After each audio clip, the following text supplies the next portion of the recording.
अस्सलाम वालेकुम। Welcome everyone to my YouTube channel TA educational hub. I am Tahseen Abbas. मैं उम्मीद करती हूँ आप सब खैरियत से होंगे। आज की इस वीडियो में हम ग्रामर के बारे में बात करेंगे। इंग्लिश ग्रामर की अगर बात की जाए तो उसमें सबसे बेसिक चीज़ होती है पार्ट्स ऑफ स्पीच। यानी आप किसी भी ग्रेड के स्टूडेंट हैं, आप अगर इंग्लिश लर्निंग चाहते हैं, आप इंग्लिश ग्रामर सीखना चाहते हैं, तो उसमें आपको सबसे पहले जो बेसिक चीज़ है जिसके बारे में आपको क्लियर होना चाहिए वो होते हैं पार्ट्स ऑफ स्पीच। यानी इंग्लिश ग्रामर को सीखने के लिए अगर आप इसमें इंटरेस्टेड हैं तो आपको सबसे पहले पार्ट्स ऑफ स्पीच के बारे में पता होना चाहिए। आज की इस वीडियो में मैं आपको पार्ट्स ऑफ स्पीच के बारे में वन बाय वन बताऊंगी और मैं उम्मीद करती हूँ कि आज की इस वीडियो को देखने के बाद आप इस काबिल हो जाएंगे कि आप इंग्लिश ग्रामर के नेक्स्ट स्टेप की तरफ मूव कर सकें। तो इसमें सबसे पहले हम देखेंगे व्हाट इज स्पीच। स्पीच क्या है? स्पीच बेसिकली वो गुफ्तगू है जो हम करते हैं, वो जुमले या वो अल्फाज जो हम अदा करते हैं उसको स्पीच कहते हैं। Speech is the expression of ideas and thoughts.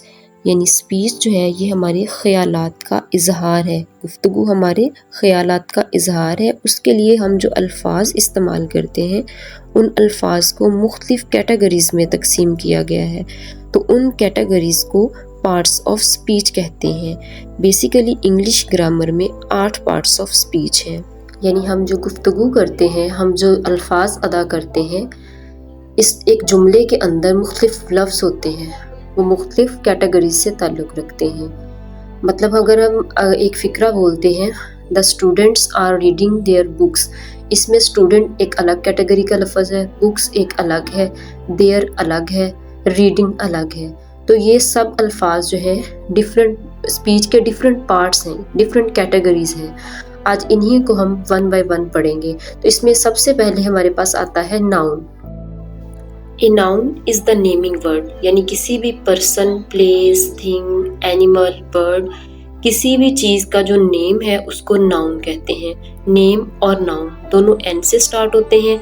इसको मेमोराइज करने के लिए हम नेम का लफ्ज़ जो है वो जहन में रख सकते हैं, स्पेशली वो लोग जिनको भूल जाता है।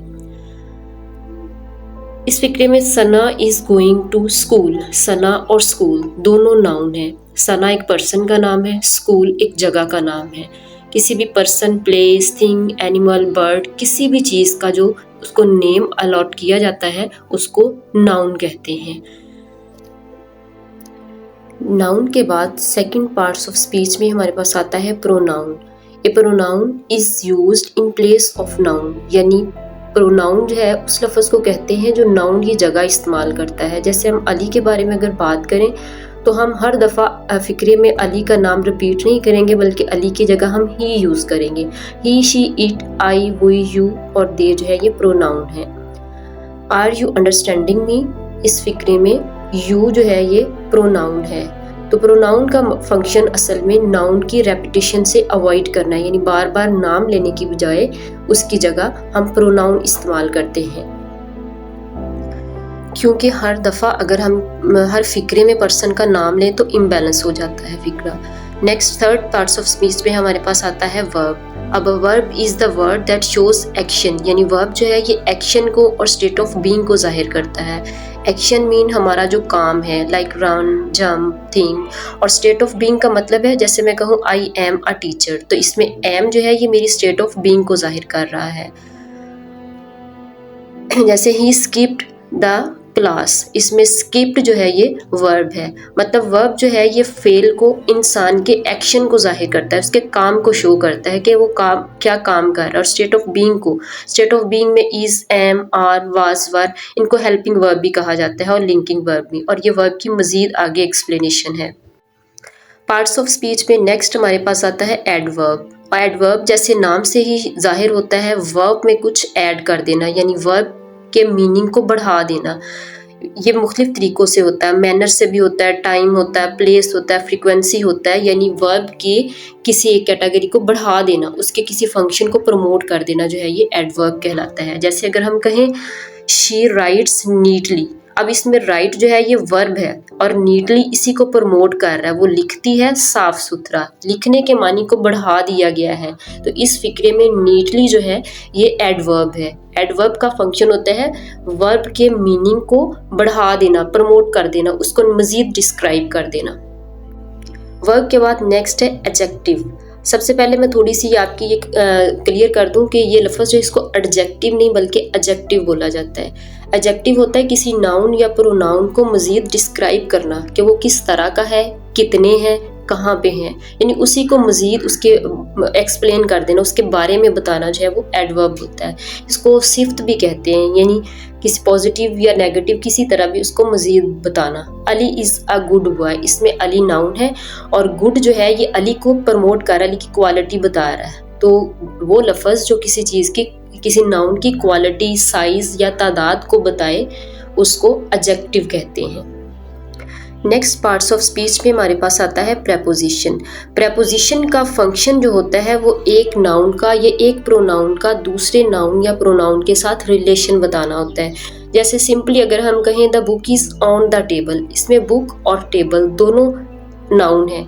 ऑन जो है इसका रिलेशन बता रहा है। The cat is under the table, इसमें कैट और टेबल दोनों नाउन है, लेकिन अंडर जो है ये कैट की पोजीशन बता रहा है कि कैट जो है वो किधर है। इसी तरह ऑन जो है वो बुक की पोजीशन बता रहा है कि वो किधर है। On, of, in, under, besides, ये सब जो हैं ये प्रेपोजिशंस हैं। प्रेपोजिशन जो है ये एक फिक्रे के एक हिस्से को या नाउन फ्रेज को दूसरी फ्रेज के साथ भी इसका रिलेशन जो है वो बताता है। अच्छा जी, प्रेपोजिशन के बाद पार्ट्स ऑफ स्पीच में नेक्स्ट जो हमारे पास आता है वो है कंजंक्शन। कंजंक्शन जो होता है इसका फंक्शन होता है दो फ्रेजेस को या दो क्लॉजेस को जोड़कर एक नया फिक्रा बनाना। फ्रेज और क्लोज है ये छोटे छोटे बामानी जुमले होते हैं। फॉर एग्जाम्पल अगर हम कहें I am going to bazaar but I will come back, तो इसमें कंजंक्शन क्या है? But. I am going to bazaar एक अलग क्लॉज है, आई विल कम बैक जो है ये एक अलग फिक्रा है यानी फ्रेज है, तो इसको बट जो है ये जोड़ रहा है। कंजंक्शन का मकसद जो होता है वो दो छोटे छोटे फिक्रों को एक लफ्ज़ के साथ जोड़ना होता है। फॉर, एंड, नॉर, बट और येट जो है ये सब कंजंक्शंस की एग्जाम्पल हैं। कंजंक्शन के बाद नेक्स्ट पार्ट्स ऑफ स्पीच में जो कि लास्ट पार्ट्स ऑफ स्पीच है वो है हमारे पास इंटरजेक्शन। इंटरजेक्शन वो होता है जो एक हम लफ्ज़ अचानक बोलते हैं जज्बात के साथ। मतलब अगर हम खुशी, गम, परेशानी या खौफ में अचानक कोई लफ्ज़ बोलते हैं उसको इंटरजेक्शन कहते हैं। वो इंटरजेक्शन की कैटेगरी में आता है। फॉर एग्जांपल अगर हम खुशी से कहें हम हुर्रा कहते हैं, गमी से या अफसोस से कहें हम कहते हैं अलास, या फिर बाज़-औक़ात हम एक्साइटमेंट में आहा या ओ हो भी कहते हैं। तो ये लफ्ज़ जिनके साथ हमारे इमोशंस होते हैं, जो इमोशंस के साथ एक्सप्रेस करते हैं, इनको इंटरजेक्शन कहा जाता है। इंटरजेक्शन में जो लफ्ज़ बोले जाते हैं अगर इमोशंस के बगैर ये बोले जाएँ तो ये बिल्कुल बेमानी होते हैं, लेकिन हमारे इमोशंस जो हैं ये इन लफ्ज़ों को मीनिंगफुल बना देते हैं। तो इंटरजेक्शन जो होता है ये वो अल्फाज होते हैं जो हम एक्सप्रेशन के साथ बोलते हैं। इसके साथ ही हमारे आज के लेसन का अख्ताम होता है। आज हमने पार्ट्स ऑफ स्पीच के बारे में बहुत ही ब्रीफ सा पढ़ा है, यानी हमने सिंपली पढ़ा है कि नाउन क्या है, प्रोनाउन क्या है, वर्ब क्या है, एडवर्ब क्या है, एडजेक्टिव, प्रेपोजिशन, इंटरजेक्शन, कंजंक्शन, ये सब जो वर्ड्स हैं ये होते क्या है, यानी इनकी हमने सिंपल पहचान पढ़ी है। इनको मज़ीद बहुत एलेबोरेशन की ज़रूरत है जो हम नेक्स्ट पढ़ेंगे। Thank you for watching. अल्लाह हाफिज़।